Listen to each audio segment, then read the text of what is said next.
Hi guys, എല്ലാവർക്കും good morning. ഞാൻ ഇന്നിവിടെ കാണിക്കുന്നത് ഞങ്ങളുടെ ചെറിയൊരു ബ്രേക്ക്ഫാസ്റ്റിൻ്റെ ഒരു റുട്ടീനാണ്.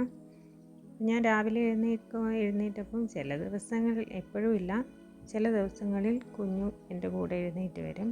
കുഞ്ഞെന്ന് ഉദ്ദേശിച്ചത് എൻ്റെ മോളെയാണ്. ഞാനിന്ന് ഇഡ്ഡലി ഉണ്ടാക്കാമെന്ന് വിചാരിക്കുന്നു. അപ്പം ഇഡ്ഡലി ഉണ്ടാക്കാനെല്ലാം മാവെല്ലാം ഒഴിച്ചു വെച്ചു. ഇഡ്ഡലി നന്നായിട്ട് റെഡിയായിട്ട് വന്നിട്ടുണ്ട്. അപ്പോഴത്തേക്ക് അടുത്ത അടുപ്പിൽ നമുക്ക് ചായയും കൂടെ ഉണ്ടാക്കാം. ചായ കുടിച്ചില്ലെങ്കിൽ അന്നത്തെ ദിവസം നമുക്കൊരു തലവേദനയും ഒക്കെ ഉണ്ടാകാറുണ്ട്. അപ്പോൾ അതുകൊണ്ട് ചായ മസ്റ്റാണ്. ഒരു ദിവസം പോലും ചായ കുടിക്കാതിരിക്കില്ല.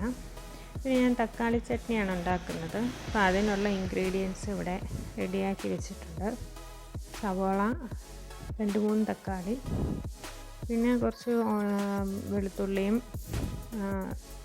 പിന്നെ തേങ്ങ ഇടുന്നത് എന്താണെന്ന് വെച്ചാൽ നമ്മൾ നല്ലൊരു തക്കാളി ചട്നിക്ക് നല്ലൊരു കൊഴുപ്പുണ്ടാകും. അതിന് വേണ്ടിയാണ് തേങ്ങ ഇടുന്നത്. സാധാരണ ആൾക്കാർ തേങ്ങ ഇടുമോ എന്ന് എനിക്കറിയില്ല, പക്ഷേ ഞങ്ങൾ ഇവിടെ ഉണ്ടാക്കുന്നത് ഇങ്ങനെയാണ്, തേങ്ങ ഇടും.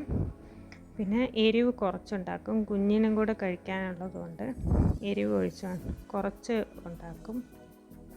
പിന്നെ എന്ന് പറഞ്ഞാൽ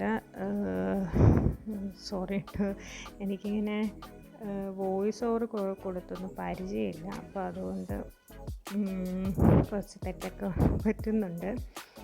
പിന്നെ കുറച്ച് മുളക് പൊടി ഇട്ടു.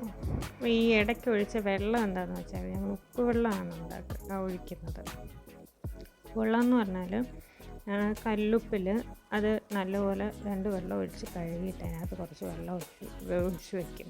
അതാണ് യൂസ് ചെയ്യുന്നത്. പൊടിയുപ്പിനേക്കാളും യൂസ് ചെയ്യുന്നത് കല്ലുപ്പിൻ്റെ വെള്ളമാണ്. ചമ്മന്തി റെഡി ആയിട്ടുണ്ട്. അരച്ചിട്ട് വന്നിട്ട് താളിച്ച് വയ്ക്കും. അപ്പോൾ നല്ല അടിപൊളി തക്കാളി ചട്നി റെഡി ആയിട്ടുണ്ട്. എല്ലാവരും ഉണ്ടാക്കി നോക്കുക. Bye bye.